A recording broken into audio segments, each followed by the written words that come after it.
Hello and welcome back to EFD, where today we're being as uncontroversial as usual, bringing you 5 superstars who've had a bad year in 2018-19. Let's kick it off. 5. Gabriel Jesus. A little harsh perhaps, but 2018-19 should have been the year that Gabriel Jesus became a superstar, and in the underlying numbers, he did. The Brazilian, who is just 22 and has already been with Man City for over 2 years, has the best expected goals and assists per 90 minutes of any player in the Premier League. With an obscene 1.37 per game, way above the 0.96 managed by second best Sergio Aguero. Nearly 4 shots and 2 key passes per game have brought Gabby 7 goals and 3 assists in the league in just under 1,000 minutes. But while that could be a cause for celebration for any other youngster, with the former Palmeiras forward, it highlights just how little he has played. Jesus' numbers are strong at least, partly because he tends to appear at the end of the games against weakened opponents, as shown by his low tally of just 8 starts in the Prem, and because Pep Guardiola still refuses to trust him in the big matches. In the Champions League, Jesus played 375 out of 900 available minutes, and only 45 of those came in the knockout stage. He was given game time only in the last half hour of City's 7-0 blowout of Schalke and the final 20 minutes of the Citizens' 1-0 loss away at Tottenham. When Guardiola's side faced elimination at Spurs' hands in the second leg, the Catalan coach chose to not use his third substitute rather than put Jesus on the field. And he's even used Raheem Sterling through the middle rather than the youngster he spent €33 million to steal from under the noses of Barcelona and Real Madrid. Jesus seems to have all the markings of a genuinely world-class centre-forward, but at some point he needs to play week in, week out. But it's not just his lack of minutes which makes this campaign a disappointing one. Though a goal contribution every 100 minutes is exceptional, Jesus has actually massively underperformed his expected goals, with understats suggesting that his tally of 7 in the league should actually be 12. That makes this the second consecutive season he's failed to match expectation, netting 13 last year against a predicted 15. With Aguero still among the world's best and Jesus yet to show the ruthlessness of the Argentinian, it's perhaps not surprising that he remains on the bench for now. 4. Sergio Busquets. Now 30, Sergio Busquets continues to be a crucial part of the Barcelona title-winning machine. The Spaniard, who is set to win his 8th domestic crown this season and could even win a 3rd treble, has played more league minutes than Messi this season. And in fact, he's played over 30 league games every year since 2010-11, averaging 48 matches in all comps per season since he broke into the first team as a 20-year-old. So with so many miles in his legs, it's unsurprising that Busquets has slowed down, though it's hard to see the drop-off in his numbers. With 5 tackles and interceptions per 90 minutes, he's winning possession about as much as last year, though his tackle success rate has dropped from 68% to 64%. In the Champions League, the decline in his timing is more obvious, with 2 fouls a game almost double the number he recorded in 2017-18, suggesting he has lost a step. His passing is also less expansive, completing about half the 6.6 long balls he did per game in Europe last season, and with a lower success rate, though he remains an excellent distributor.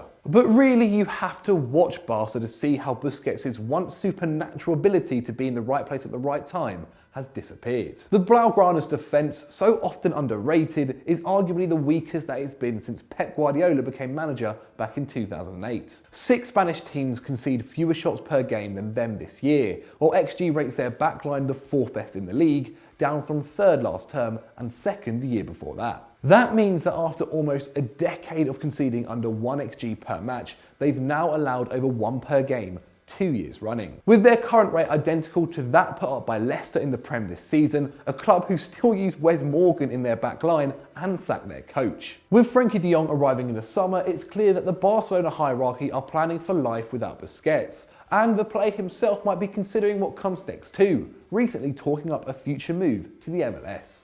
That still seems a way off, as at 30, Busquets remains a brilliant player with plenty of value, but his days of starting every game for a top side look numbered. 3. Manuel Neuer. Across Europe's top 5 leagues, only Manchester City have allowed fewer shots per game than Bayern's 7.7. In total, at the time of writing, the German Giants have conceded 231 shots in 30 games, a massive 45 fewer than RB Leipzig, the next best defence in the Bundesliga, and 81 fewer than their title rivals Borussia Dortmund. Expected goals tells a similar story, with Niko Kovac's side allowing just 0.77 xG per 90 minutes in domestic play, the same number as Liverpool and again better than Juve, PSG and every Spanish side, with only Man City boasting a superior regard. Yet across Europe, 9 clubs have conceded fewer actual goals, and the fault for that has to rest with Manuel Neuer. Against an expected total of 23, Bayern have allowed 29 goals in 30 bully matches this term, compared to the 22 they had let in at the same stage of last season, a season which saw Carlo Ancelotti axed after just 6 weeks. Neuer made just 3 appearances that year, with backup Sven Ulreich taking his place between the sticks after the World Cup winner suffered a foot fracture and the understudy, who is 3 years Neuer's junior, kept 12 clean sheets in 29 games and was named Bayern's player of the season. There's no danger of that for Neuer in 2018-19, with Who Scored handing the stopper a rating of 6.34 out of 10 for the campaign, ranking him 20th of Bayern's 24-man squad. Bayern have already been active in the transfer market in 2019, making sure their superb defence sees no drop-off by bringing in Benjamin Pavard and Lucas Hernandez as long-term Boateng and Hummel's replacements at a combined cost of €115 million. And the German rumour mill suggests they will also make expensive moves in attack and on the wings, with Nicolas Pepe and Timo Werner linked. However, early reports of a play for Jan Oblak have faded, and the club seems set to rely on Neuer again in 2019-20. If they want to break a run of 7 years without a Champions League final, perhaps they should revive their interest sooner rather than later.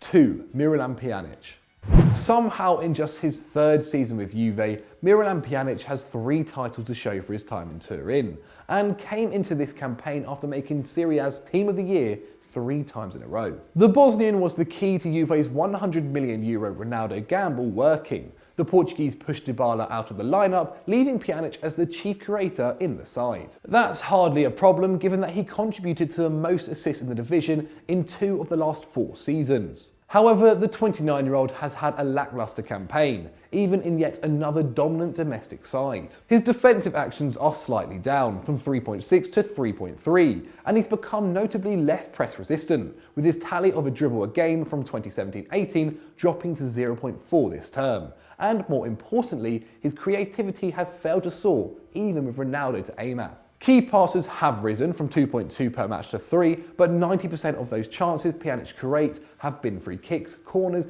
and crosses, compared to 64% last season.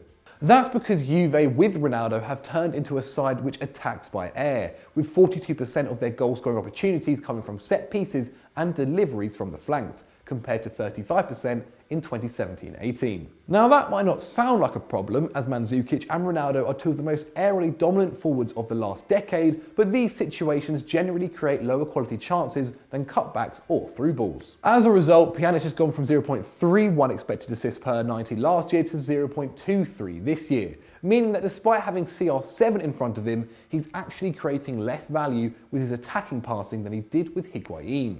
2 years ago, XG predicted Pjanic to score or assist every other game, but now he's down around a goal contribution every 4 matches. Which perhaps helps explain why, despite their huge outlay on a star striker, Juve were the lowest scoring side to make the quarter-finals of the Champions League this season. Yet to turn 30, and in a league which is usually kind to older players, Pjanic could yet rediscover the form which made the old lady steal him from Roma back in 2016. But sadly, it seems likelier that the defence-splitting wizard who lit up the Stadio Olimpico has disappeared for good, turning into the Bosnian Ward-Prowse with one instruction: drop the ball on Ronaldo's head. 1. Diego Costa. And number 1 is Diego Costa, who has gone from a monster to a mess in just 1 year. Unlike other players on our list, there's little to suggest that Costa is experiencing a slump in form, or is simply being used incorrectly. But instead, it seems that the knee injuries which have marred his career have finally caught up to the once unplayable frontman. Atletico seem to be of the same opinion, bringing in Alvaro Morata on loan in January 2019 and preparing to pay over €50 million to make the 26-year-old signing permanent in the summer. That's a huge statement, given that they spent €56 million on Costa 12 months ago, with the veteran helping them to the Europa League title on his return to the Spanish capital. But Costa has played just 1,100 minutes in this season's Liga campaign, under 38% of the available time, and when he's managed to get on the field, he's looked out of depth. Despite playing 350 minutes more than Morata at the time of writing, he has just 2 goals and 2 assists compared to the younger forward's 5 goals and 1 assist. And he can't even get on the end of chances anymore, with 5 players in the squad taking more shots per game than Costa's 1.3, roughly the same number as right-back Trent Alexander-Arnold has per game for Liverpool. It's not the result of a role change either. Costa's key passes per 90 have halved since he went back to Spain, dropping from around 1.5 at Chelsea to 0.7 this term.